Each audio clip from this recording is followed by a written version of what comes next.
Before we get started, I would like to take this opportunity to congratulate some promotions that we've had in the Castranger Discord family.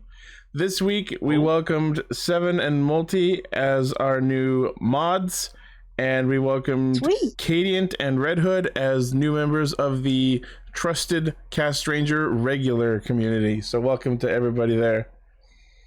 Welcome! Yay! Good job, everybody. I'm so proud of you. Yeah. Huh? It's a .gu reference. That was also one of Ichi's original video opening titles. Yeah. That's like a long time ago. That's a deep Ixie Studios cut. Yeah. And speaking of cut, cue the roll call! We are live! Zenkaiger! Connect. Loading. Broadcast. Tempered Zeal! Bluecaster, Super Ichi! Loud and impulsive. Greycaster. Lay. Spark of Courage, the Power of Dreams. Orange Caster, Global Soft Perka. Broadcasting hundreds of opinions across the world! Radio Sentai Castranger. Welcome to Castranger, Radio Sentai Castranger, that is, episode 377. Hey, it's Jerry, Pokemon. Who's got Pokemon of the week? Yeah. No one? Come on! Oh, wow, Jerry and Blaze both failed. You're dropping the Pokeball. Let me see. Alright, well, while we wait for that, we are... It's Regirock. We are a tribe of Wookiees that get together every week to talk about Kamen Rider, Sentai, and a third thing. It's Regirock. It's Regirock! Dum. Regirock. If anyone was confused by the abrupt and completely uncalled for Wookiee reference, you had to be here for the pre-show. And you can do so by joining our Discord. Yeah, join our Discord. Fridays Weird around 8:30 p.m. You can talk conversations about Star Wars and that eventually involved Wookiees washing themselves in water beds because I'm an idiot who misunderstood what I said.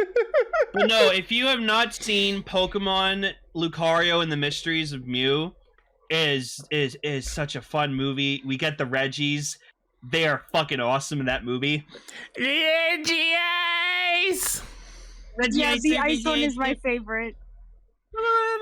And Reggie Steele just talks in like DJ turntable swerves. Like warbles. And then you had fucking Reggie Gigas, so it's just like It makes sense because they're like these weird like automaton creatures. Yeah, they're basically like robotic Pokemon, but they're like elemental robots. It's weird. Anyways, so yeah, we talk about Kamen Rider Super Sentai and a third thing, and our topics for today, for this week, are Kamen Rider Revice episode 23, Zenkaiger episode 48, which is not the finale. And Delicious Party Precure episode 1. Yeah, so we're going to talk about the first episode, the new Precure. But before we get into that... Sorry, go ahead.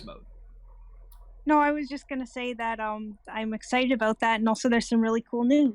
Yes, there is, which means it's time for... News mode. And our first story. Our first story is something that we've been very excited about all week. Yeah, because, we get our new monthly issue of Telebikun, so... And we have some new forms coming up in Kamen Rider Revice. Yes. So, if there's any way you could get cooler, we now have a lightning themed form. Yeah, so we had ice, we had fire, now we have lightning. We have all the three main magic elements. But look at live! You've been doing good on rider suits up until this point, because that Revice suit it's a bit out there. It's like it's got 01's color scheme, which is kind of cool, but like the face is a mess. And like I get it. It looks like a popsicle. And like a 90s plastic cup.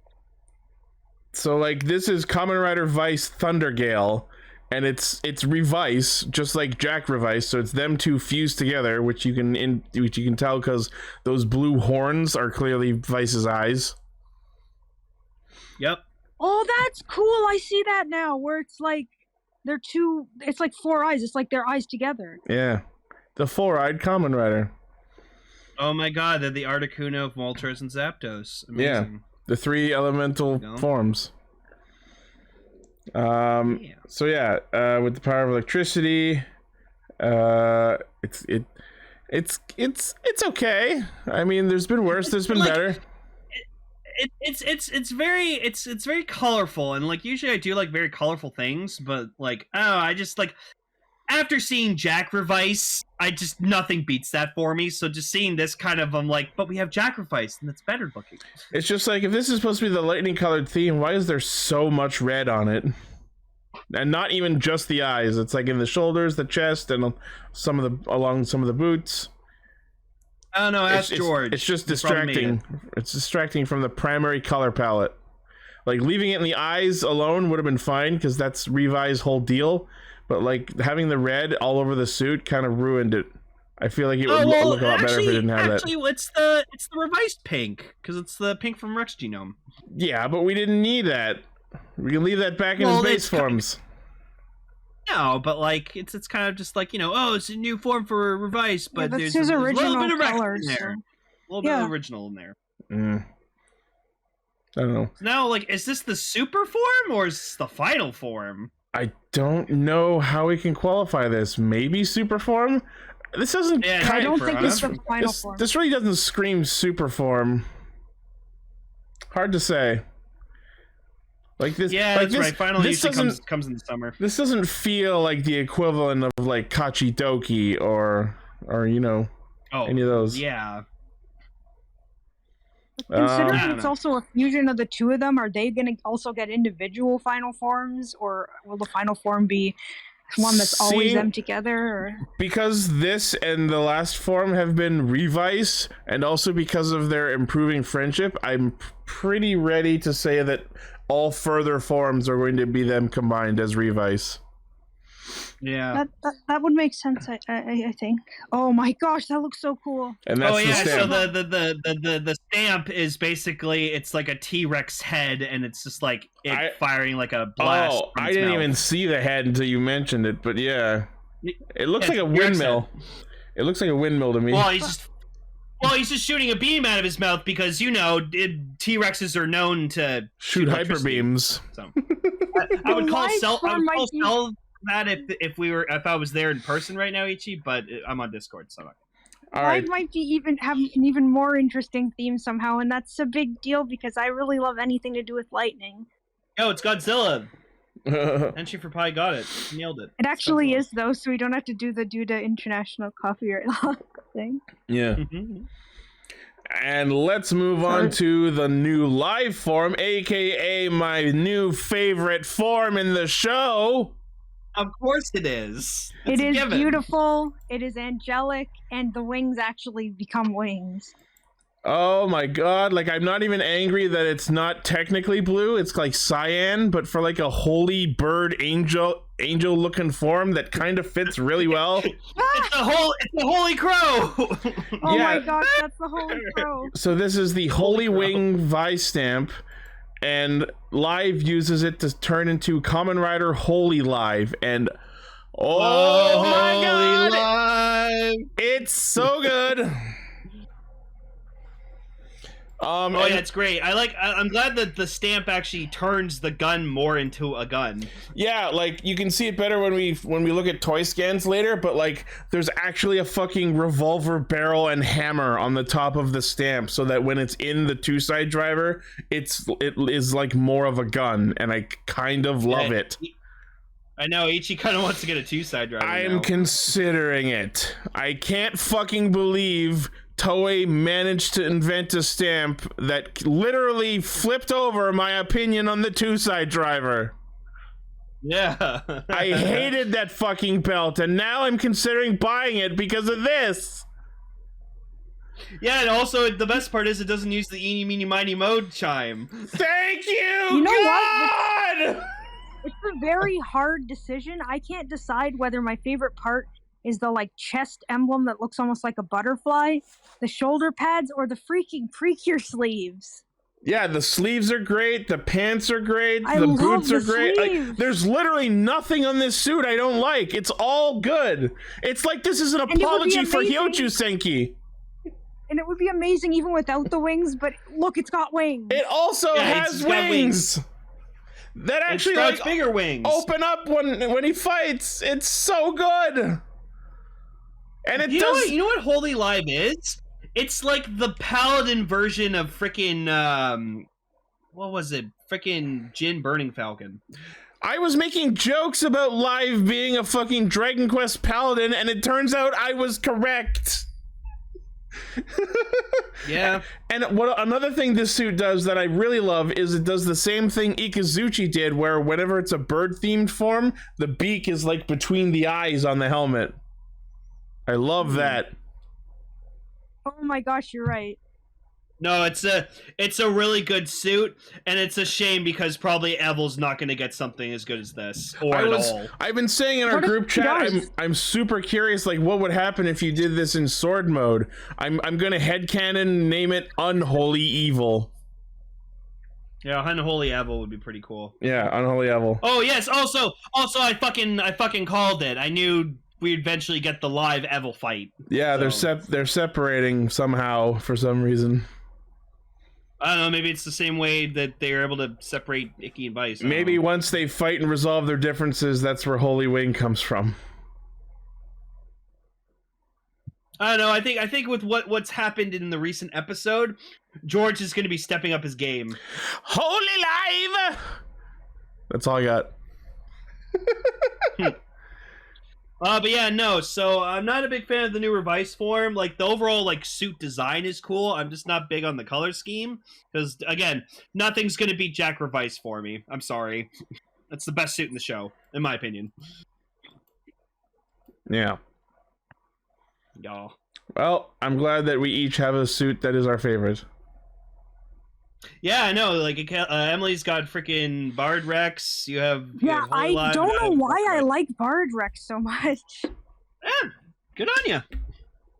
Like but I mean, this Holy Live might be one of my favorite suits in any toku I've ever seen. So Oh damn! It's pretty up there. yeah, like I might be biased though because it just straight up looks like either a Digimon or something from a Magical Girl show or both. I was gonna say a All little I know A, a is- little B.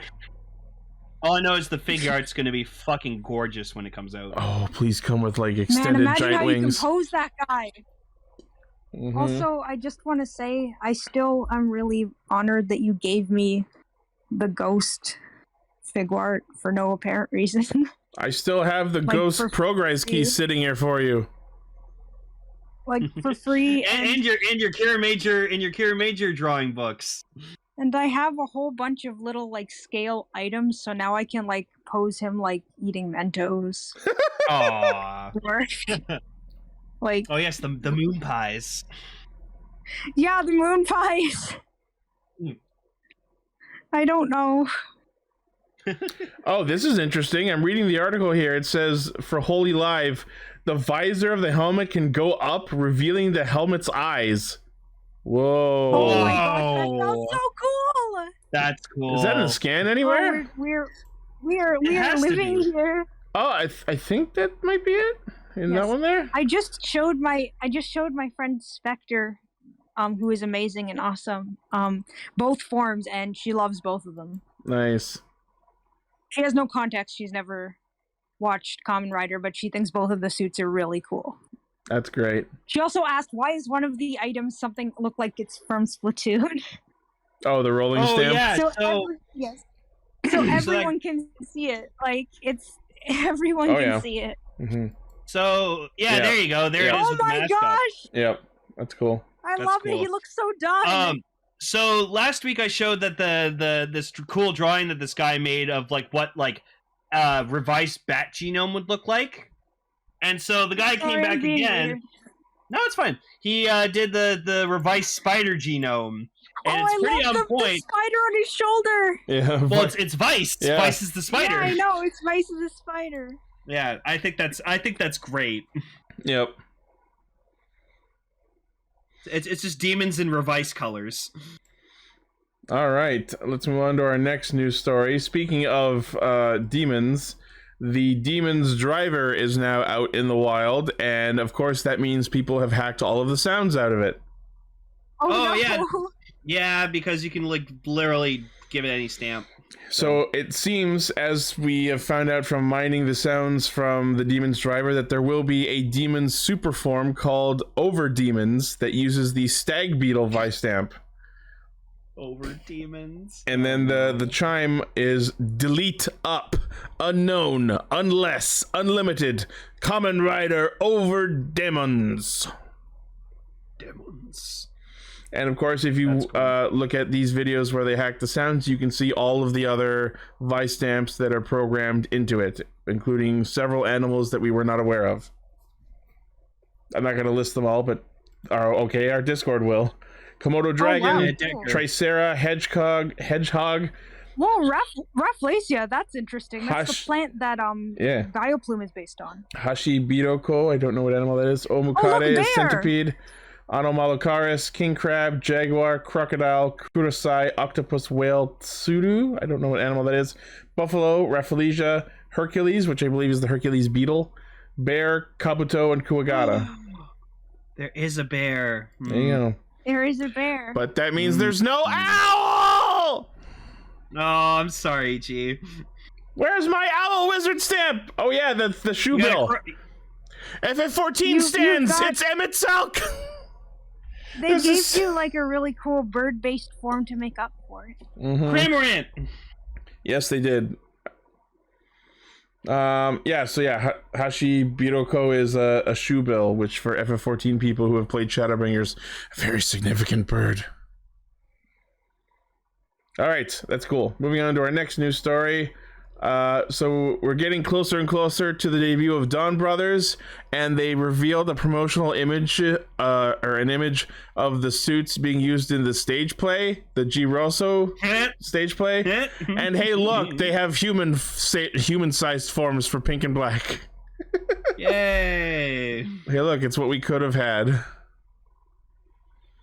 I mean, okay, everyone's speculating that we're gonna get these CGI suits the whole fucking show. That's not entirely possible. Like, Yeah, it because- is, but, like, Trailer. Because they're gonna Gokai change into actual Sentais. But even in the trailer, it shows Pink in a form that clearly is a suit in a close-up.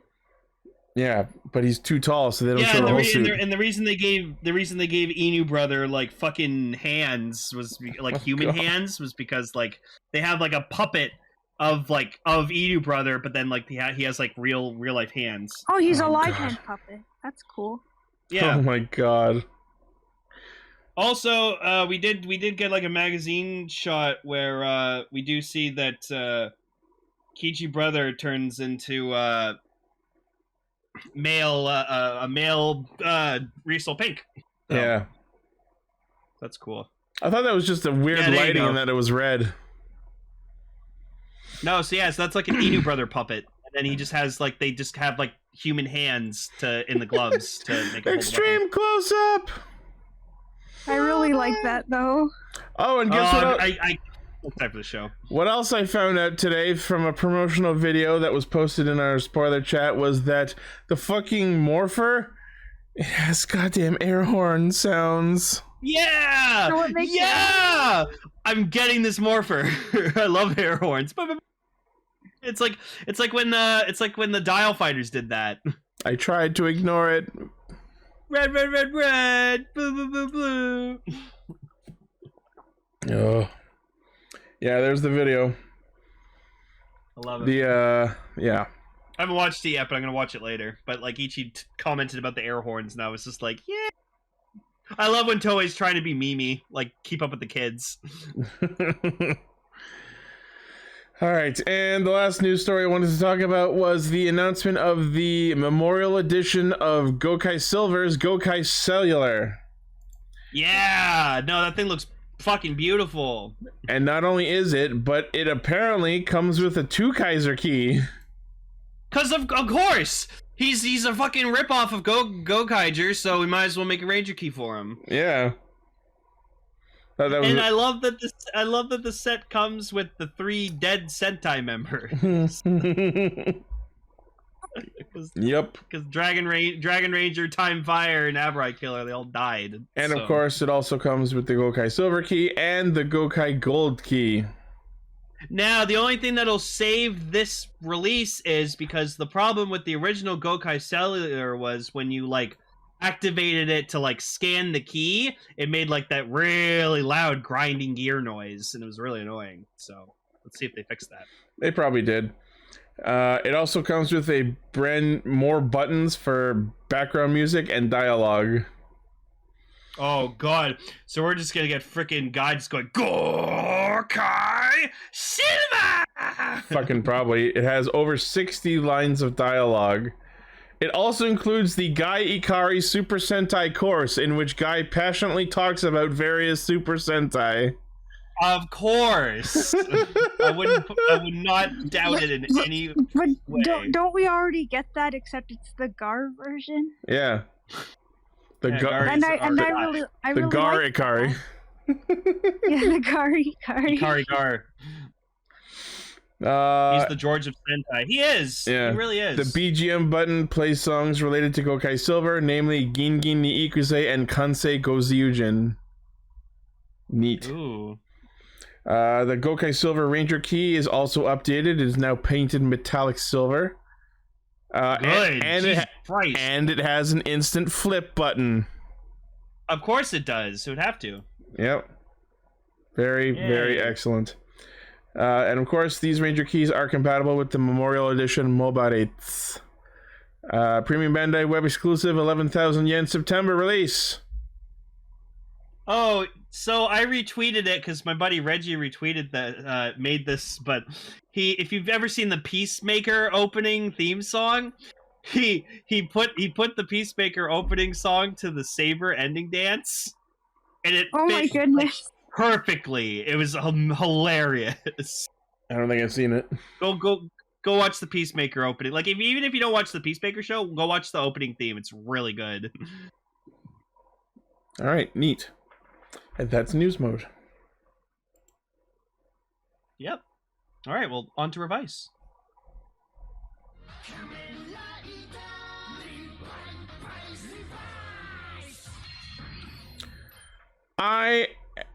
This episode was great, but I'm kind of sad that the whole "oh no, Vice has betrayed Icky" didn't really last the whole not even an episode. Okay, no, but that's the thing, Ichi. It didn't even exist in the first place. It was just him trying to protect Iki. No, to be honest, I'm kind of glad this didn't happen. No, I'm glad that he didn't actually betray him, but I think like we could have elongated this subplot into at least another episode. I don't think so, because Daiji and Sakura are dumbasses, and they kind of just were like, okay, Vice is kind of being sussy. Please don't ever say that again. What, sussy? I just love the fact that he was like, he decided to go out and just go to like basically Palladium. Yeah. Go bowling. He went bowling. Yeah, he went bowling. Then he played Taiko no Tatsujin. This is confirmation. This episode is confirmation that the world at large is officially desensitized to fucking monsters walking around. Because like Vice walked around and no one said shit to him. No one screamed or ran away or anything. I mean, a guy confused him for thinking he had a fucking Kigurumi on, so maybe that's what everyone just thinks. I guess. I just love that he was playing fucking Taiko no Tatsujin when they finally found him. You know, but yeah, I love that George just like immediately ran up to him, grabbed the stamp, looked at it, and was just like, "The fuck is happening?" Well, when Vice left, he just said "God damn" in English. Yeah. No, goddamn. Yep. But no, I love that screenshot of just seeing like, oh, bring that picture back. Actually, I really liked that one, the one of George. I loved seeing George so fucking serious, and he just looks over Vice and he's just like, fucking take this man in right, take this guy in right now. I still wonder what the deal is with all the like clips in his hair.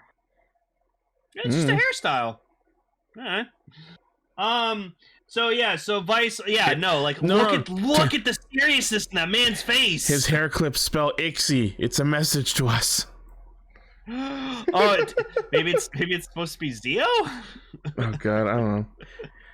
I don't know. Yeah, maybe the clips spell Rider, because like, isn't it like that's like supposed Kamen or whatever like that on like.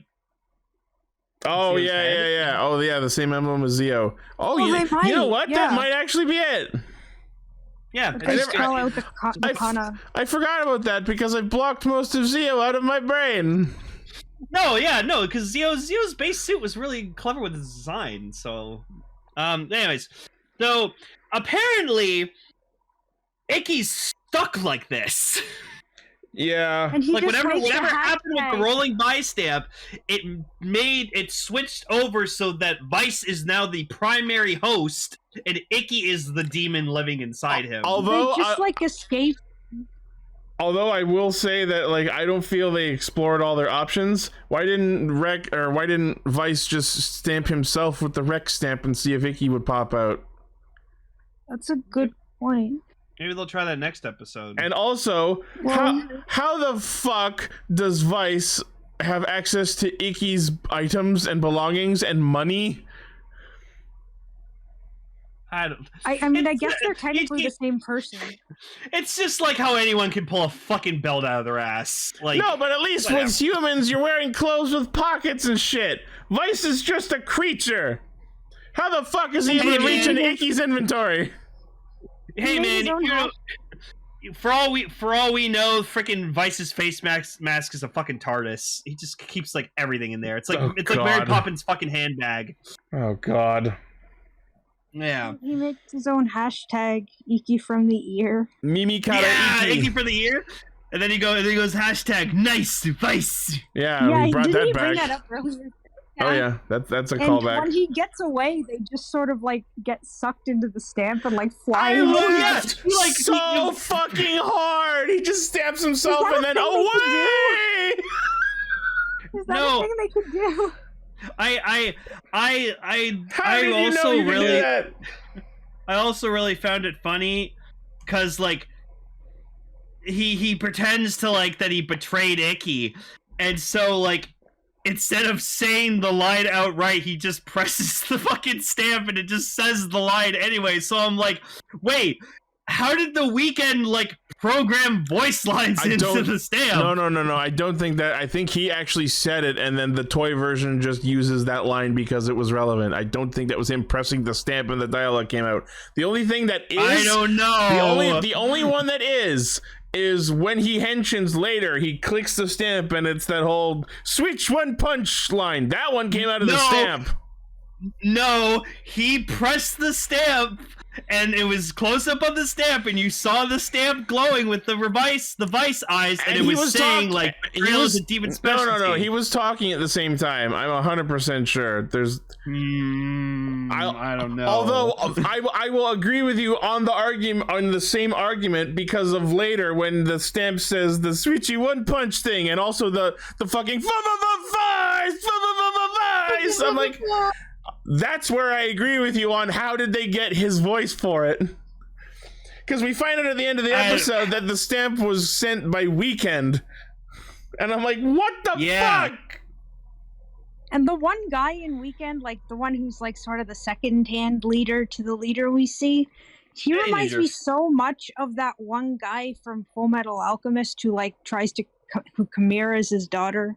Oh God, you're right. He looks exactly like him. Like I've never actually watched it, but it's Daddy Show Tucker. No. Show Tucker. Yes, he looks exactly like him. Oh God, like, it's kind of scary. I will never be able to unsee that. Kevin makes a good point.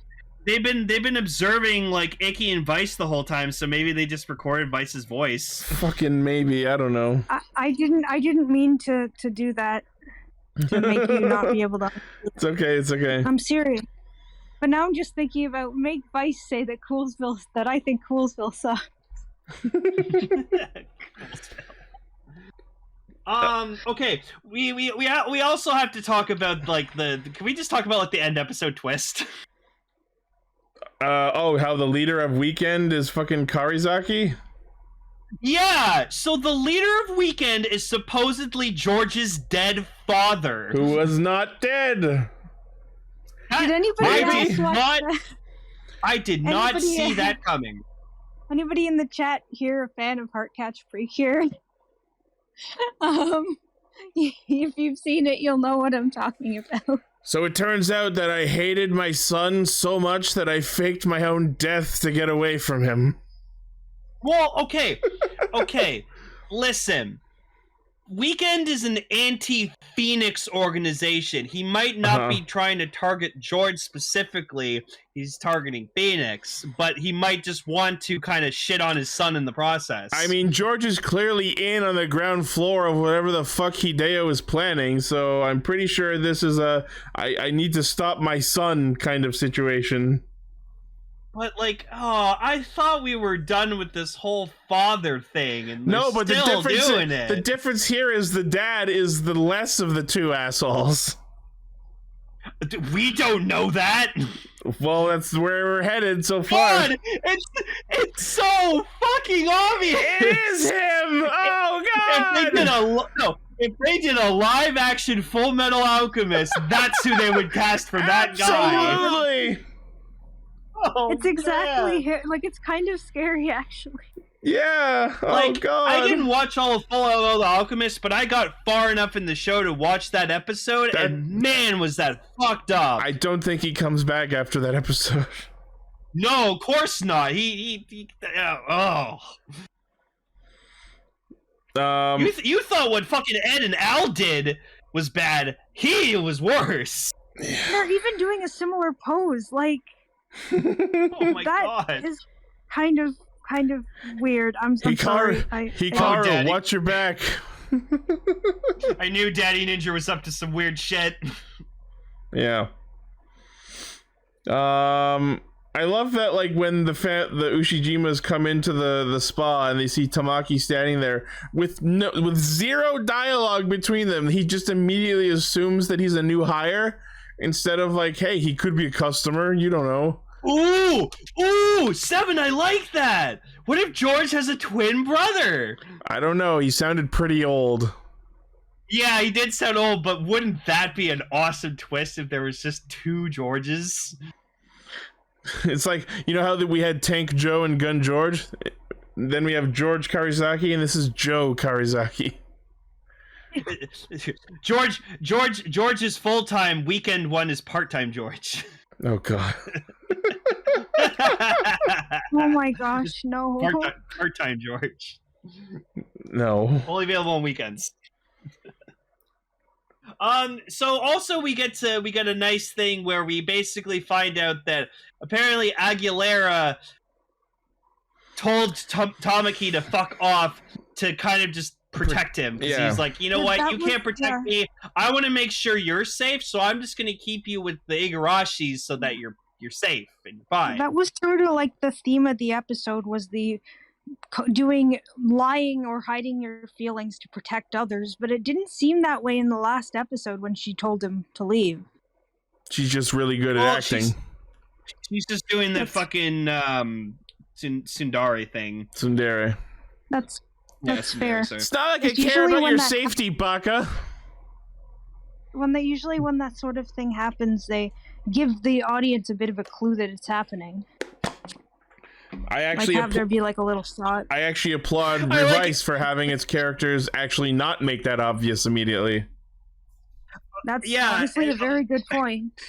And again, like freaking like Sakura tells Tamaki that, and Tamaki's just like, oh no, like he starts crying, and I'm like, oh Tamaki, you sweet boy, we'll protect you. You're a sweet lad. Yeah. Yeah. Also, we get to see some more badass Olteka fighting his demons fights, and it's amazing the shit that man can do. We get Live and Jean versus Demons and Queen Bee, which is a pretty neat fight, and then like obviously Olteka as Demons just like shit stomps them all, and then Kagero comes out of nowhere to fight as Evil and like manages to hold his own enough to push Demons away, and I'm just like, wasn't the idea that Live was double Evil's power or whatever the fuck? So how the fuck is Evil holding off Demons when Live couldn't? That doesn't make sense anymore. No. But remember, the thing with it is yes, Live is more powerful when Evil is in play, but Evil hasn't been in play for a long time. So now that Evil did fight in this recent episode, the next time Live fights, he'll be double the power. I was just like updating variables. Exactly, because I don't think we've seen Evil since Live's debut.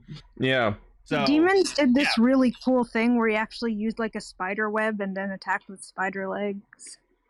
Yeah. Also, when Pisces found out that he was going to protect everyone, he's all like, I'm going to eat you so you don't tell anybody, but it doesn't work anymore. At least pretend to be scared. But yeah, like, I guess... Kagero being all fucking his own version of Tsundere. It's like, if you kill her, I can't eat her curry anymore, so fuck off! I didn't mean to interrupt there, I'm sorry. It's okay. No, I know, Orb, that we haven't we saw Kagero in episode 13, but we hadn't seen Evil since Live's debut. But I bet Ichi will appreciate this, but it was cool that we got a full Evil henshin without the eeny meeny miny mo chime. Yup. So he kind of just put the bat stamp, did the henshin, put it in, immediately activated it, and then henshin into Evil, and I was just like, that was clean. That was good. Yep. Yeah! Love it. I use my two-side driver a lot, actually, at home. I bet. It's a fun toy. It's such a fun toy. And the only other part of the episode is we find out the person who has been summoning the dead man's was, surprisingly to me, the manager girl, Mayu. I thought, Ichi, you called that it was the manager. I said that was a possibility, but it wasn't what I actually thought was happening. That wasn't what I was guessing as my primary answer. Okay. I couldn't understand. So she was doing this because she hated that everyone was shitting on like her clients? Yeah, it was kind of hard for me to interpret the reasoning behind it too. So like, it seemed to be that she was doing it to chase away the other comedians who were making fun of her, the ones she was managing. But it wasn't very clear because like it seemed that like because of what she did, they were getting fired and losing their jobs. But then that just made her more sad. So I'm like, for some reason at one point I thought like, did she want them to get less jobs so that they stay at a certain height of popularity the way she remembers them instead of becoming superstars that leave her behind? It was kind of hard to interpret. So. Yeah, I wasn't entirely sure what her endgame goal was. Right? And then she just got arrested by Phoenix anyway, and I was like, all right, whatever. I don't need to, whatever. And she like has this heartfelt moment with them, and they're just like, we promise we'll work harder. Sorry, bye. It's like, okay. And remember, Mr. Mogura, don't be late, and also wear pants. Also, it was really funny seeing George sneak around because, the weekend family, like shows up at the this show bathhouse. Is awful at stealth. So I like that Sakura gets called off to like go fight Olteka, and so like Daddy Ninja looks over at like his son and just like, oh shit, I forgot our coupons for the bathhouse. Our coupons! Fun! Go get them! Wink! And then we never see a resolution to that scene. No, like he just like he walks over to a corner and then George follows him around the corner, misses him, and he's like, fuck. Yeah, he disappears. There was absolutely no resolution to that whole sub scene. No. Great.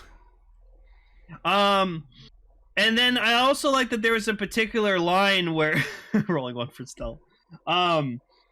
Where like before like Evil like Kagero goes back into Daiji, he just goes like, "You fucking owe me for this, Daiji," which is true. Like, he saved their asses. They were yeah. So I'm wondering what that owing is going to be for later. Letting him out to play. Ooh, maybe. I don't know. Wait, I wonder. So okay, hear me out on this. So Icky can separate Vice from his body by like stamping himself, right? I wonder if Daiji can do that with the bat stamp. That seems plausible. Maybe that's how he does it. He stamps himself with the bat stamp and then Kagero comes out. There's no reason it shouldn't work the same way. Exactly. So, but that might be possible. But what doesn't get explained by that is how there's two side drivers. Maybe George makes another one. Who the fuck knows? Fucking probably. It's George. Yeah. He made the system. He can do it again. Sure. It's like when Sento and Build. He was just like, "Oh, I can just make another build driver. It's fine. Here you go. Everyone gets build drivers." Bam. Damn. So then, yeah. So Alteca's trying to like figure out shit, and Aguilera is just like, "I just care about Lord Gift. That's all. Fuck you." And then we get to see more of Jack Revice, and it's awesome. He does a suplex and he does a rider punch. The rolling rider punch was cool. Also, that fucking shot where he uses the gun he shots was so fucking cool. Oh yeah, like as it drops down. Holy shit! Just the way the camera was angled and the effect, and he was just holding it up with one hand. It was just so fucking badass. I loved it. And even the Vice was like, "Ooh, I got this too. I got me a gun and an axe." Ooh. So like that was super neat. So I love Jack Revice so goddamn much. Yeah. Oh yeah, and he does wrestling moves on them. Yeah, he suplexes the fucker. It's great. Yeah. But yeah, so supposedly they don't know right now how to release Icky, but they can put him in the gun to phone 50 for now, which is really funny. So, and I like that he's for now just stuck in his comedian outfit. Yeah.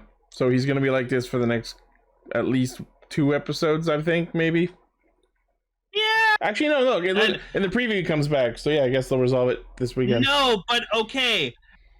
I think that's supposed to imply that Vice is in Icky's body, like he's possessing Icky. Yeah, I wasn't sure if it meant that or like it meant that they switched bodies. Also, I'm sorry I interrupted again. It's okay. So that's gonna be really fucking awesome seeing Icky's actor act like Vice. That's gonna be hilarious. I'm looking forward to that. God, just Vice is so fucking great. I love him. He's such a great character. I actually started watching an anime that was done by the creator of Danganronpa, Akudama Drive, and there's a character in it named Hoodlum who is voiced by Subaru Kimura, Vice's voice actor, and he sounds almost exactly the same. So that's been fun.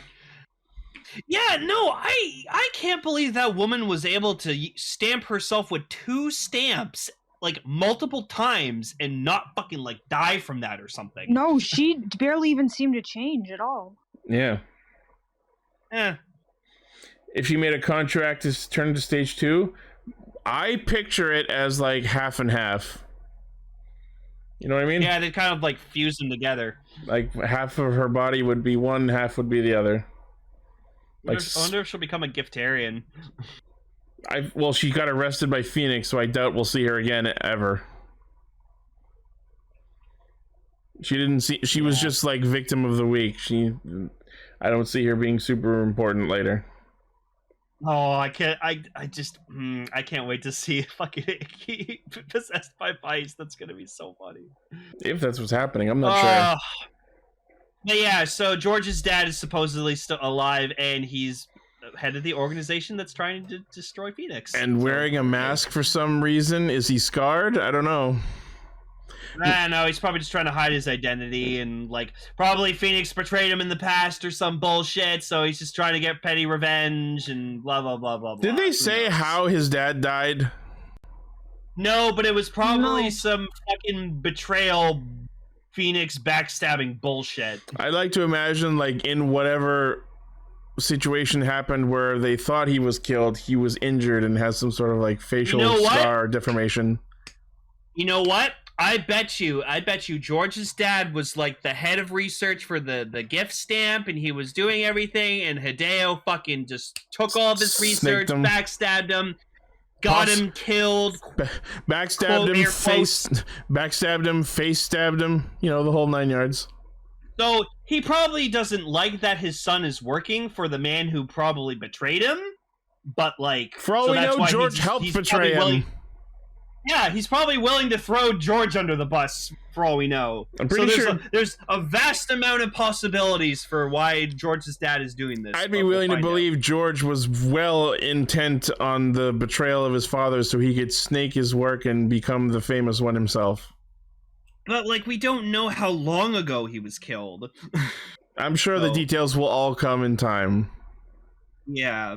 Anyways, Revice, you are just continuing to be just chef's kiss. Just so good. Keep it up. I'm excited for what's to come. Yeah, I love it. Especially Holy Life. I'm gonna be saying this, like, it's a little too soon right now, but Revice is kind of slowly might become my favorite Reiwa era show, even though we've only gotten 3 so far. So we'll see. Anyways, change to Zenkai.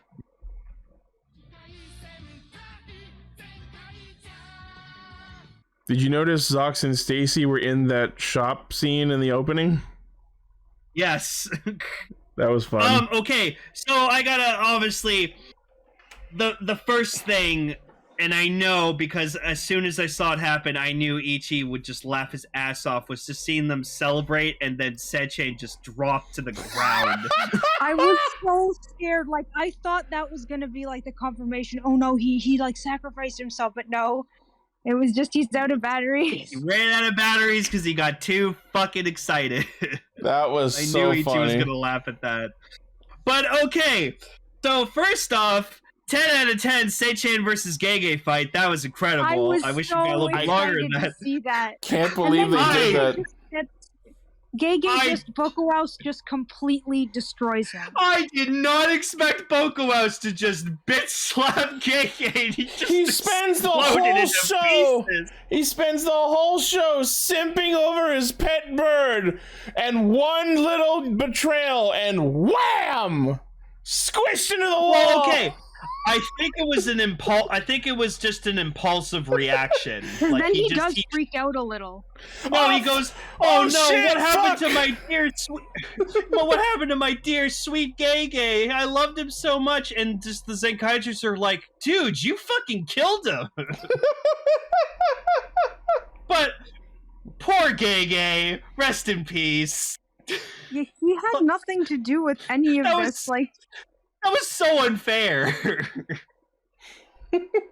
The god took him over, so Gege wasn't suspicious. It was the god the whole time. Although I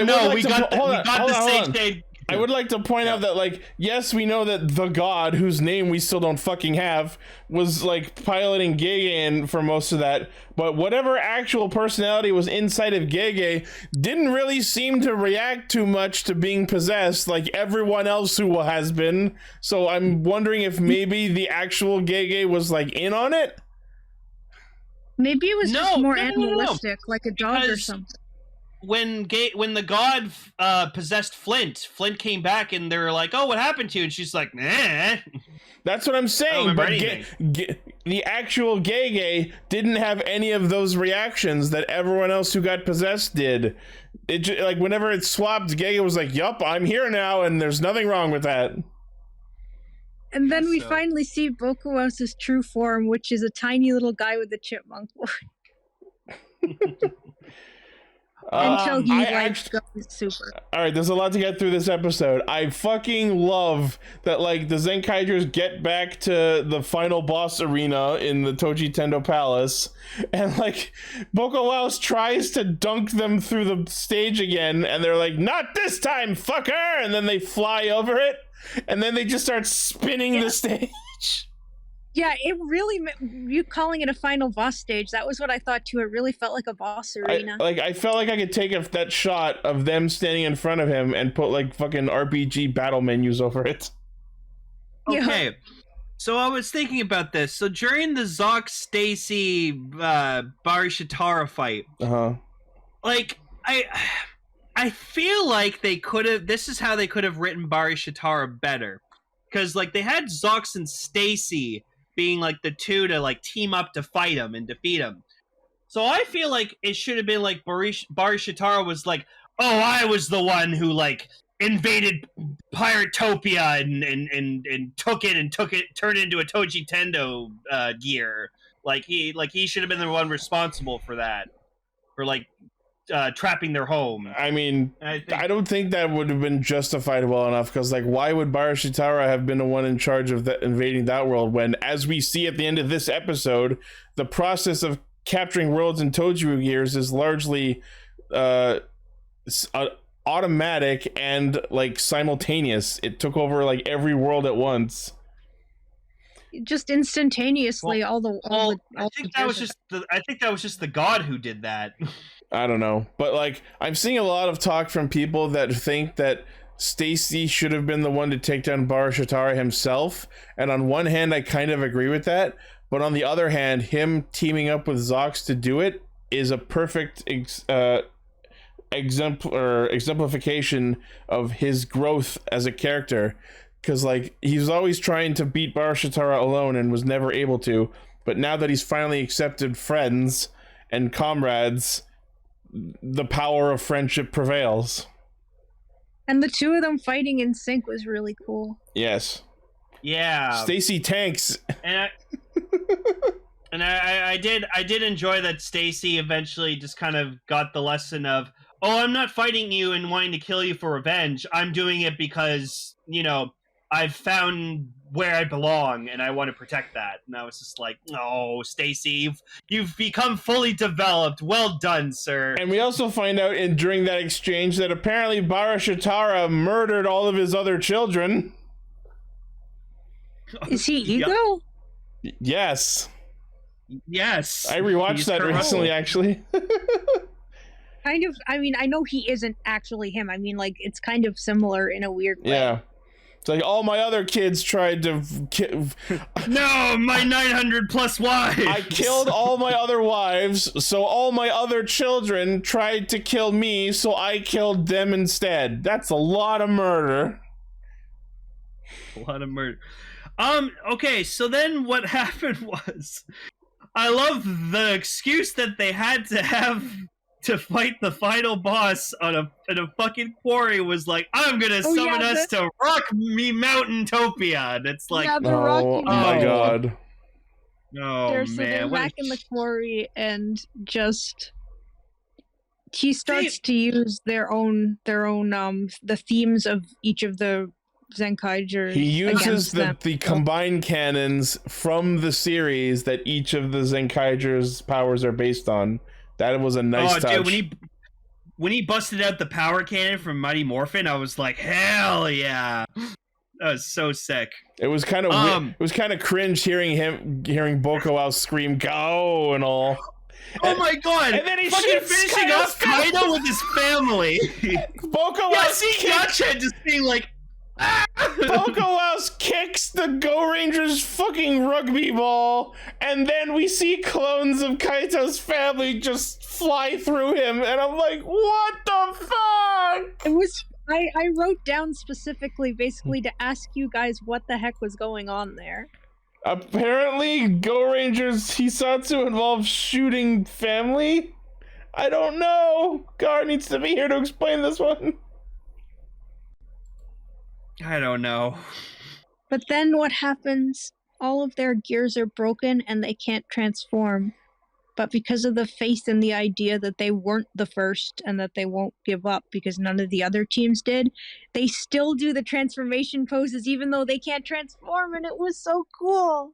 They do. It was really cool. Instead of a helmetless roll call, we get a suitless roll call.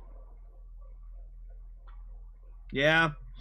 So then, yeah, they apparently, like, get in touch with the other Sentai worlds, and they kind of go into this like what's the word? Pocket space? Dimension? No, limbo. There we go. Okay. It's like Sentai limbo. And so they get their Zenkaiger gears turned into the Avataro Zenkaiger gears. I like that the space that they went to was the space from the eye catches we've been seeing all season. Oh yeah. And what I liked was an interesting touch was they all transform at the same time, and they also do that really cool where like two of them spin, and the other two spin, and then Kaido spins. And I like because this is basically what's going to happen in the toy. Is if when they transform, you hear it go Zenkaiger, and so instead like, of their individual forms. Yeah, so I like to think if you put the Zenkaiger Avataro Sentai gear in the Gearlinger, that's what's gonna do. Which means that I'm gonna go like absolutely over analyzing belt mechanics mode here. So technically what they did here was not transform into their actual Sentai forms, but they transformed into the Avataro change impersonations of their Sentai forms, the same way the Dawn Brothers will do later. So basically they Gokai changed into themselves. That's amazing. Oh my gosh! And these were the forms, that were able to beat Bokowaus, which means their actual power sets couldn't kill the final boss, but impersonations of them from an alternate version of their technology were able to. There you go. Also, I gotta say, I think Juran had like the most badass fucking moment he's ever done in the entire show, where like they have Bokowaus like on the ropes, and just freaking Juran just goes to the fucking back of Bokowaus with the fucking Zenkai cannon and just goes, "Ha, got your weak spot, bitch!" And he's like, "Oh shit!" Oh, the pincer attack with Super Zenkaiser drilling him from the front, and the four of them sticking the cannon up his ass. Double whammy! Yeah, no. You're on!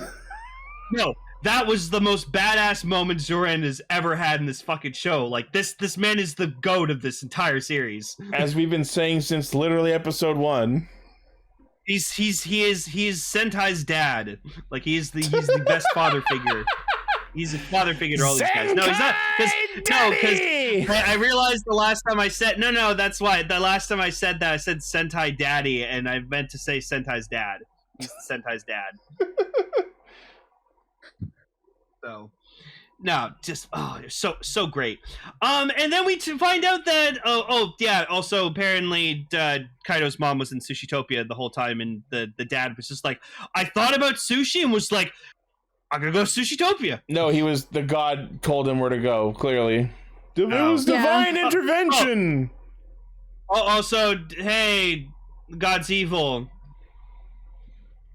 Yeah, I don't know what the like summons a giant like core thing that's like the machine from the end of 13 Ghosts. And I will say I love that, because for the final episode, I love that he takes on Kaido's appearance for his like the final episode. I think that's really fucking cool. This is some like JRPG bullcrap where the final boss comes out of nowhere. It gave me Persona 4 flashbacks. Persona 4, Final Fantasy 9, any RPG where the final boss is just like someone who like comes out of nowhere. You're not me. Yeah, but also that. Yeah. So of course, I thought it was too good to be fucking true, and like this god guy was helping out. I'm like, no, you're something's up about you, bud. As soon as I saw him. As soon as I saw him start sending robots through portals, I knew he was going to turn out not completely good. But I just wonder what his actual goal is. Because, like, he says he created all these worlds, and he went to such lengths to help the Zenkaigers free them, just so he could capture them again? What the fuck? Oh, do you know what it probably is? Maybe what happened was he created all these worlds, and then, like, the Toji Tendo got their hands on them, so he, like, it ruined whatever plans he had, and so he just wanted to get them back. But like, if what he wanted was for him to have all the worlds captured instead of Bokowaus, I feel like none of this was really necessary. He already had Bokowaus around his fucking little finger. He could have made him do whatever he wanted with them. What's the difference? Maybe he was bored. He was just having fun. I don't know. Gods get bored. That's true. That's it. That's the trope. Sometimes gods like that. Like, I know this is a really fucking shitty example, but freaking Master Logos from Saber. You know, he was this defender of all like humanity and stuff for thousands of years, and then he just was like, this is boring. I want to destroy the world. We are not meant to understand the whims of the gods. We are merely their honestly playthings. Reminds me of, that's why I keep bringing up Undertale, but honestly, it just reminds me of Flowey. Kinda. Ugh. Flowey's terrifying. And because you can, you have to. No, like legit. Not a lot of shit scares me in video games, but Flowey is one of the most terrifying fucking things I've ever seen in a video game. When that first came up, scares me. Omega Flowey scares me. Yeah, when Omega Flowey first came, when I first saw it, I was watching someone else play, and it came up on the screen, like, because I wasn't expecting, because he comes in and he's in shadow, and then it lit up, and it was that, and I was so scared that I threw my laptop across the room. Oh, jeez. No, not even the evil smile he has when he's Omega Flowey and he has like that TV screen. You see that like human face. That thing is the most terrifying thing I've ever seen in my life. That sounds like a joke. Like I'm just over exaggerating. No, I actually tossed my laptop. It was onto my bed, so it was okay. But I didn't throw it like a meter away. That's why Undertale's a fucking masterpiece. If it makes me like really be terrified like that. Oh god, what's the final chapter of Deltarune gonna do? Oh man, I still need to play chapter 2. Do it. Chapter 2 is amazing. With you? What? Me and Gar were in it together. So we gotta do it with you. Yeah. Anyways, so this was a great kind of end to Zenkaiger, but next week is the true finale. Next week is the true final boss. We ain't done yet. We're about to go from the goofy but adorable frying pan into the objectively stupid fire. Yes. Anyways, let's do some Precure. Yeah. Delicious standby. Party go. All right, so please give us a primer introduction to the show that we watched for our feature topic. Wait. Are you asking me to do that? Yeah. Tell us. Tell us about the show. Your expertise. Yeah. Oh, what about it? Just explain what. If you were trying to convince someone, if you were trying to tell someone about the show, convince them to watch it, how would you describe it to them? Just like give us an introduction to it. Okay. So, every Precure season, with the exception of 2, which got 2 seasons each, is its own continuity. So we're starting completely fresh. And this is a food-themed Precure season where the main characters are fighting to protect food and the happiness that food brings. And also, the character designer got into character designing just to become a Precure character designer someday, so I think it's pretty amazing that she got to do it. That's cool. So what you're telling me is this season is fighting foodons. No. Although I did genuinely like that show when I was little. Once I saw the food fairies, I'm like, oh my god, it's fighting foodons. Yep, they're recipe fees. Yeah. Fucking peepees. I know. There's a lot of chuckling at that fucking name. It's because like pee is like a fairy thing. Yeah, Okay. there's the Cook Kingdom and the Cook King. And Oh the my Cook god, Queen the portmanteaus! The Cook Kingdom! The cooking. The cooking! The recipe book! He was adorable. He was so adorable. He was so I tiny. agree. He was a tiny ass little man. And I was like, oh. Okay. this was, I know this is such a minor fucking complaint. It shouldn't be such a big deal, but this bothered the shit out of me. So, like, okay, you know the three little mascots, right? Yes. Because you got the fox one that's like, it's obviously a rice ball from the waist down, like you can tell from like its neck down, it's a rice ball. And then you got the dragon, who's what's the dragon?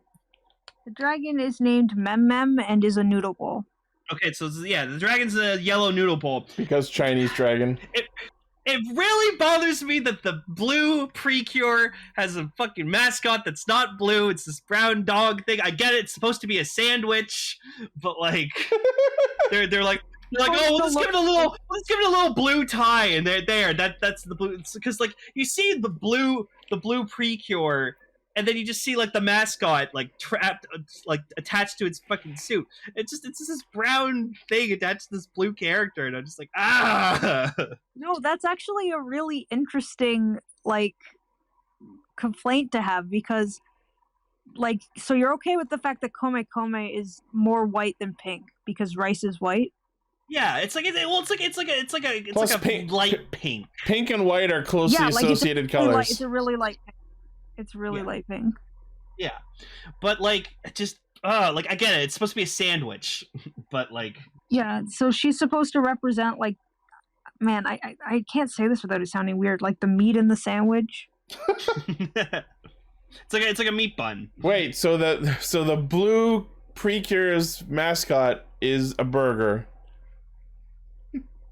No, it's not a burger. It is a sandwich. A burger's a kind of sandwich. Because the blue Precure is actually named Cure Spicy. Oh. And it's blue Precure, and people are blue is not a spicy color.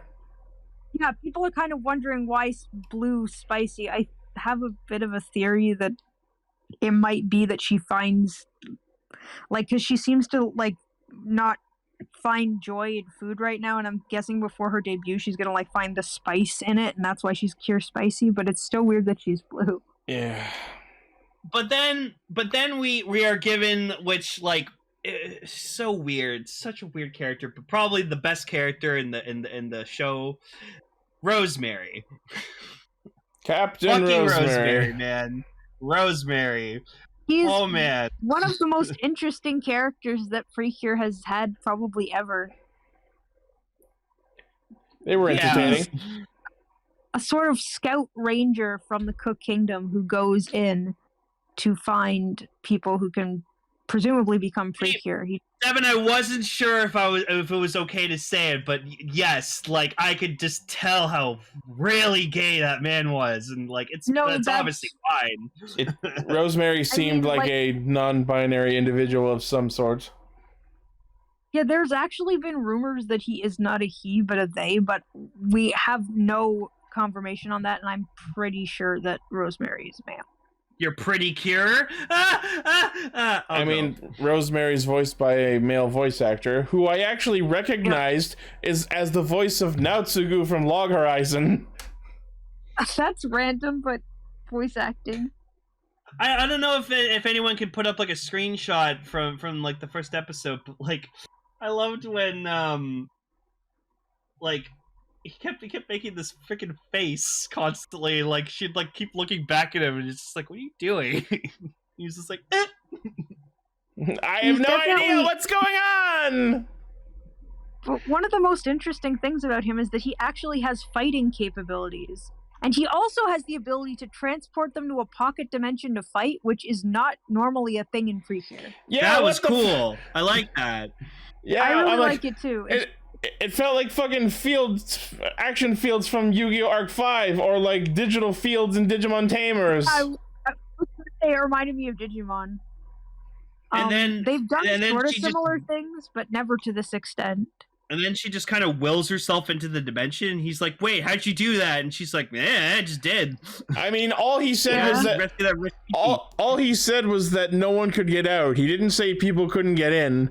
But on the same topic of not being able to get out, the whole crux of that scene was that once he put that delicious field down, you're trapped in here with me. But then after the fight, Gentle fucking leaves Before the field isn't taken down yet. Oh. How the fuck did Gentle leave if she wasn't supposed to be able to leave? Kelly was watching with me because like I waited to watch the episode with her because I knew she was interested in watching it. So like she knows that like Gentle becomes like the fourth Precure. Yeah, spoiler. So as she's leaving, I just yell at, all right, see you in 15 episodes when we become best friends. No, they'll probably happen over the course of the episode. It doesn't just happen out of nowhere. Except for in Doki Doki. I'm sorry. I love how even you were like, oh. So there's also a scene where our main character... But like, hold on, I'm not done yet. I'm right? Like, they clearly said that Gentle shouldn't have been able to leave the Delicious Field, but then after the fight, she just fucking leaves, and no one talks about it! Yeah, I don't know. She's special! Wink! But then why didn't she leave in the middle of the conflict? I have the theory, bye! Get the recipe! Well, the villains, I still don't entirely know what their goal is either, because they stole the recipe bomb, which is like a book that contains all the recipes in the world and is magical. Let me just say, they're just capturing the recipes to put in there, and that makes the food that they come from taste gross. Ichi, but why are they doing this? Like, what is like? Why do they want to make food taste bad? What's the end game here? Ichi, I'm just gonna say this right now. Precure is a very sacred, innocent, and precious thing. We don't need your fucking belt mechanic bullshit tearing down this show too. All right? Okay. No, one thing. Like, she shouldn't get out. Why should she leave? That doesn't make sense. I will say, out of every Precure show that I've seen, I love these villains the most. Gentle and Secretor, the Phantom Thieves. Yeah, I'm wondering. They're awesome. What the deal is like. Why are they Phantom Thieves? What does Bundoru actually mean? They have their own chant where they like go Bundoru. Oh, okay. Sorry, this just in. We're getting a CSM birth driver. Oh boy. That's sick. That's awesome. Yo. I mean, what are they gonna improve on it? It just like it's a pretty basic belt. I don't really like that design. We'll get die-cast cell metals, and it'll be bigger, and it'll be cooler. Okay. We haven't really actually talked about our first main character, Yui.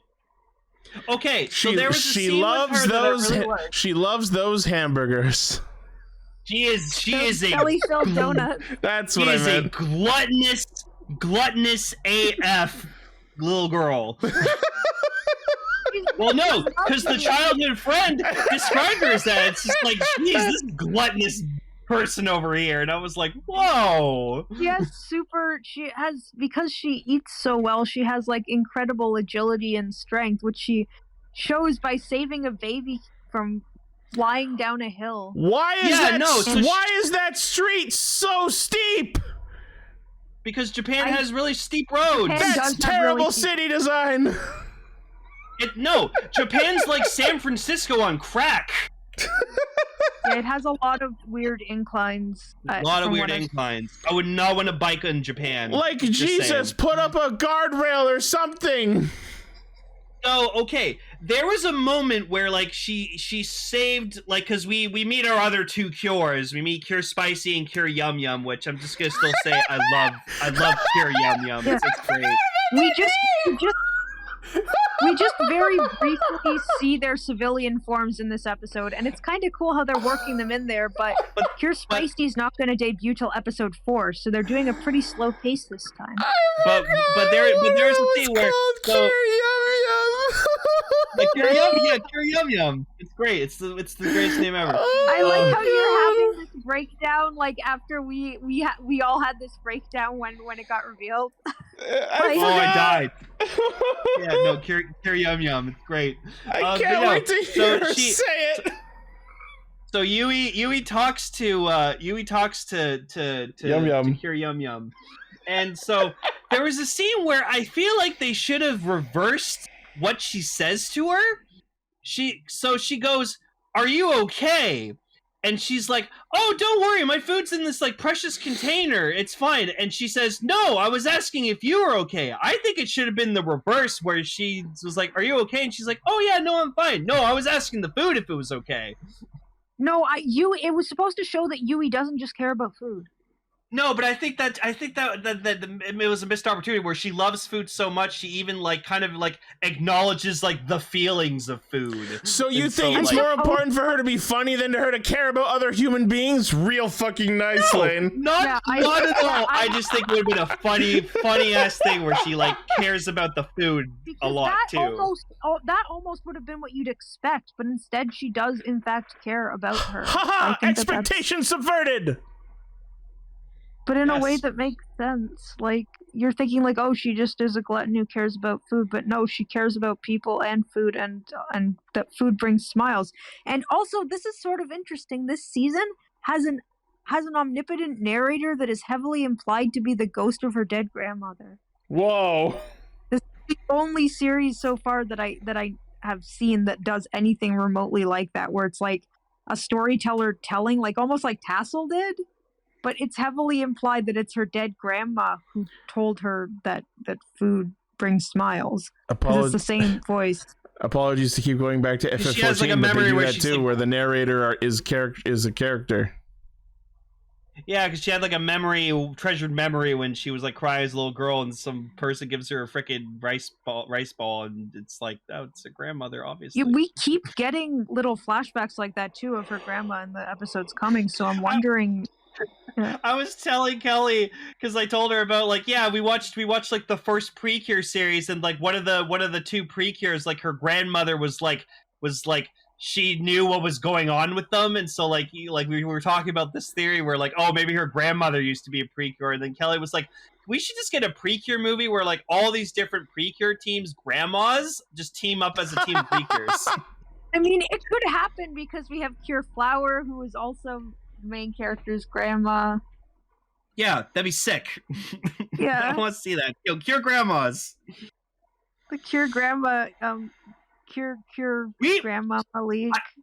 I still want to see this Precure movie where they turn to babies.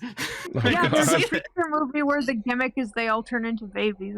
They turn to babies, and then this other one apparently where they do like, it's like a musical where they do like music videos. Yeah, the entire movie is like Precure American Idol. It's really weird. We're watching these. We will do these we'll do this in the summer sometime. We will watch these movies. I want to see this. Precure babies will make your dreams come true. Because the movies come out so much later, for the most part, I actually haven't seen any of the Precure movies. I've seen a few of them, but nowhere near all of them, and not the movies for most of the seasons I've seen. So, what was the joke I made? I was just seeing them for the first time too. There was a joke I made when like, I can't remember what it was, but they're in the restaurant. They're having like the egg dish or whatever like that. And it's like, Omurice.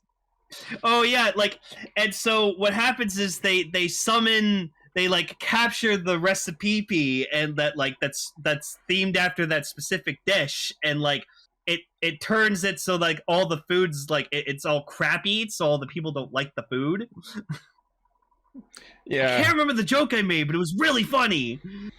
But we also get introduced to Takumi Shinada, who I like to call the Lee Shaoran of this show. For Card Captor and Tsubasa fans will get that joke. He's basically the Tuxedo Mask of the series. Yeah, and as we see from the intro, he is going to have some sort of Precure-like form. He might have been from Cook Kingdom originally. That sort of... He seems to have, like, knowledge of it at least, so I wonder what's going on there. Does this mean that he's the first he-cure?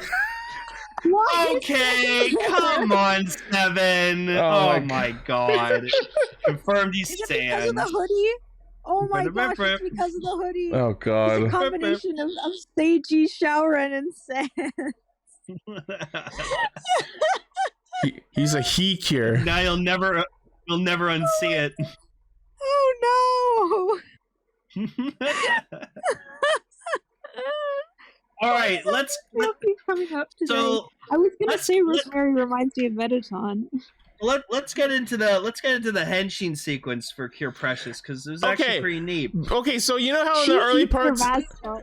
That's what I was about to say. So like, she's holding the fucking pet thing in the first few frames of it, and then it looks like she just eats it when she's holding the energy rice ball. That is not what's happening. Kome is sharing her energy with her, but since Kome turns into a rice ball form, it really looks like she is eating. Oh my god! Whoa, okay, hang on. What the fuck's happening in this picture? There's already fan art of him. Yeah, him dressed as all the Cures in their civilian forms for some reason. Precursed. I don't know what the point of that is, why that exists. I don't know why it's made. Yes, the two-legged puppy from Far Cry 6. That's a lot less cursed. That's like a bit of like cleansing after that, I guess. Vegas, that's cute, but both you and I. No, Cheeseburger's your son. Have you forgotten about Cheeseburger, the diabetic grizzly bear from Far Cry 5? That's the best fucking pet animal you can have in Far Cry. Diabetic grizzly bear? Yeah, you can get a pet diabetic grizzly bear named Cheeseburger. Cheeseburger's amazing. I love him. I could go for a cheeseburger. I mean, we need to sort of blend these together, so. Shame on you, Vegas. Shame on you. Okay, cool. So she channels the power of the Precure and henshins into Cure Precious, and fights a gigantic frying pan named Ubauzo. Now, is Ubauzo the name of this specific monster, or that category of monster of the week? No, that is the name of the species of monster that it is. So they're all Ubauzo. Oh, so it's just like the other one. Yo, Seven going full ham with the memes. I love it. Hey, it's because they all have the same finishing pose. At least one of them's blonde. I can tell that one apart. They're pretty different characters. It's just they all have a very similar finishing pose. No, Blaze, there's not going to be a cheeseburger bear animal. There's just a grizzly bear in Far Cry 5 named Cheeseburger, and he also has diabetes. Into the pre-verse. They've done that. It's called Precure All-Star. Yeah. Hey, I love the cheeseburger backpack. I want the cheeseburger backpack. That was one of my favorite things from Steven Universe. You don't get that until you can get it. You don't get that until you watch the rest of the show, young man. No, fine. Fuck you, like. I don't know what happened. One moment we were talking about Precure, and the next everything's sort of exploding. Welcome to Castranger. We're just being funny. But no, the transformation sequence was really cool. No, I like her outfit. It's really dope. I really like the outfits this season. I like how colorful they are. But second year in a row now, they've gotten rid of she jumps up high in the air and she goes, "Why am I jumping so high?" No, you weren't paying attention. I was about to mention this. However, they did something even more crazy about that. They had her mimic the pose that Cure Black makes in the very first intro. There was a part where she got knocked up into the air, and then she was like, oh, "I'm flying." So it wasn't by her own power. She wasn't knocked up by her own power, but she did make the reference while in the air. And then she has her sort of mid attack is 100 kilocalorie fun. I think that was 500. I like that. Yeah, it might be 500. I love this meme Seven just posted where it's like, what exactly is a Precure? And just Rosemary explaining the wiki article. Yeah, it's just the wiki. Yeah. That's great. I just saved. Can I save that? Is that okay if I save that? Is it bad or good that I looked at that image and for some reason I flashed back to that one image I've ever seen of Revolutionary Girl Utena? I mean, Rosemary does look kind of like similar to Utena. Right? I don't know what Utena character is not Utena herself. I don't know why he wears that jacket in that way either. Because it's cool. Maybe you can answer this question for me. So, this Precure season is themed around food, right? Yes. Why was her special attack just firing triangles? Precious triangle! Yes, because each of them has a shape that's associated with them that's symbolic of the food that they're referenced to. Rice balls are because triangular. rice balls are triangular. Yeah, rice balls are triangular, buns are circular, and noodles are lines. Because the next Dorito ones are Ray! Okay. Thank you for explaining that. Yes, Jerry, I am triangles. Yes, Jerry, I am very familiar with Sailor Moon. I have watched all of the original anime. That's straight from original all the way up to including the end of Stars. And the live action. And a little bit of Crystal. Rosemary gives you Starlight vibes. That's exactly the same feeling I had. That's why my brain went to Utena, but the Sailor Starlights are the exact same vibe. Where's my onigiri? Like the sort of pastel, androgynous magical girl character. Yeah, it's funny, Seven, because onigiri was one of Zoro's original signature attacks, because it means demon slash, but it's also a pun on rice balls. Yeah, because onigiri, demon slash, but also onigiri is that kind of food. It's a homophone. Yep. I thought for a second you were saying it's a homophobe, and you were referring to that bear. Like, that was how my brain put those together. I was going to ask, like, why is the bear homophobic? Like, in what way? How do you know this? God, I love bears. Bears are incredible. So anyway, they say thanks for the food and then explode, and then Precure Precious captures the baby Digimon. Right. The way that it works with the toy. It's Precure finisher line finale. Kogenyo, Onigiri, victory, delicious party Precure, delicious, finally some good fucking food. I've been watching Kitchen Nightmares, so that really hits hard with me. That it works. They literally do just say thank you for the meal. Holy shit, this feature topic has been just so goddamn fun. I swear to God. It's been complete and utter chaos. It just exploded into complete and utter chaos. Seven has been killing it with the fucking memes. Like, well done. Well done. I agree. Pat yourself on the back for that. That's amazing. Gordon Rosemary! That's the name of this episode! That is the name of this fucking episode! You need to have, like, his face over the finally delicious, finally some good effing food meme. Yes. I'll see what I can do. Attack on Titan final season! That's from Deltarune. Bisque Doll. What's that one? Kimetsu no Yaiba, Red District Arc, Delicious Party Precure. And it's Susie eating the cake from Deltarune.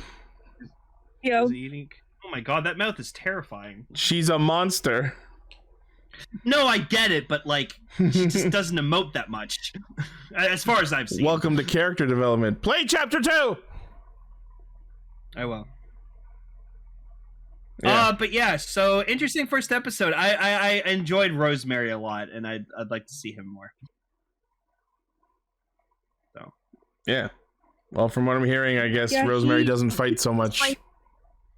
Yeah, him binding the monster like that was really, really cool, and I was hoping that would be something that would return. But in episode 2, the whole conflict is he doesn't want Yui to fight anymore, so basically runs away to do it himself. But then they end up, she's still the one fighting, but they collaborate. He's like the strategist who tells her, okay, so here's the weak spot on the monster and all this stuff. And it's really cool. I really like that relationship. Sounds like a nice dynamic. Oh, yeah. I really hope it doesn't disappear when the other cures show up. I'm a little bit afraid of that. Definitely possible. So that's Delicious Party Precure. I probably will not watch the rest of the season, but Emily, you are more than welcome to update us with certain things that happen in the show if you'd like to. Let me know. Okay. Let me know what happens with Lee Shaoran over there. With Sans over here. No. Sanswich. There you go. Sanswich. Sanswich. Food Precure. Gotta be funny. What kind of cure I don't like how well that works. Yeah, I did it. Sandwich. I have my rare moments with being funny. I really do. God damn it. Sand switch. Oh my god! An open face clubbed sand switch. oh my gosh, Dimension Caster, that's incredible. Is a hot dog a sandwich? Absolutely, it is, Blaze. I don't want to risk playing that. That guy loves hot dogs.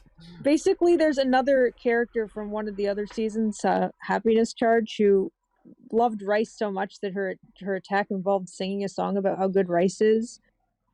And this just has her showing up with my bowl of rice. I'd like some cow. Oh yeah, no, I forgot. So that we get our traditional ending theme where they're like way more 10 times more better animated, and they're doing a dance and a song. They're just and VTubers. They're dancing for a bunch of 3D food. They're just the crowd is like all vegetables and stuff. It's sort of they're just a bunch of 3D VTubers dancing in a VR chat room. That's what it comes off like. Oh, also, if you really want to watch a funny Undertale thing or like a Undertale / Deltarune thing, look up for compilations every time people see Sans and they just like scream out his name and then it gets cut off. It's so fucking funny. Sans! Yeah, they walk into like a store and they see him at the counter and they're just Sans! I kind of don't like how memed he is, but on the other hand, I don't really understand. My favorite Undertale meme is that one animation of Papyrus just kicks in the door. Sans! Holy fuck! No. That is a reference to that Phineas and Ferb meme. Ichi, Sans was always going to be memed because the first time you fucking meet the guy, he asks you to pull his finger and he farts. I know it's a whoopee cushion. Whatever, but he did that. You knew he was going to be forever memed. I know, but I just don't like that everyone freaks out about him. Well, it's because he's like the best character in all of Undertale. At least Papyrus jumping out of Undyne's window is the best joke in the whole game, bar none. Oh, I mean, the date with Papyrus is personally my favorite thing ever, but yeah. Alright, anyways, this has been Radio Sentai Castranger, everyone.